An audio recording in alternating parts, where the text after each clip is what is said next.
আমি পুবগাঁয়ের লোক, একটু জলের খোঁজ করছিলুম। বলো কি হে? গাঁ ছেড়ে এখানে এসো জলের খোঁজ করতে? আহা, তা যাই বল বাপু, আমাদের গায়ের মতো অমন জল কিন্তু আর কোথাও পাবে না। খাসা জল, গোফা জল, চমৎকার জল। গেহা, সেই সকাল থেকে হাঁটতে হাঁটতে বেজায় তেষ্টা পেয়ে গেছে। ভালো জল যদি হয়, তা দেখলে তেষ্টা পায়, দাম করলে তেষ্টা পায়, আপনি গেলে তেষ্টা পায়, তেমন জল তো আর খাওনি কখনো। বলি, ঘুমরির জল খেয়েছো কোনোদিন? না, তা কোনো দিন খাইনি। ঘুমরি হচ্ছে আমার মামা বাড়ি, আদর জলের জায়গা। সেখানকার যে জল, সে কি বলবো তোমায়।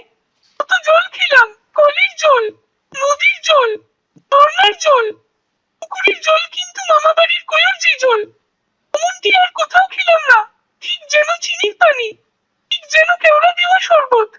মশাই, আপনার জল আপনি মাথায় করে রাখুন। আপাতত এখন তেষ্টার সময়। যা কিছু হোক, এক রকমের জল আমার গলায় পড়লেই চলবে। বাকি অংশের জন্য ডেসক্রিপশন বক্সে দেওয়া লিংকে ক্লিক করুন।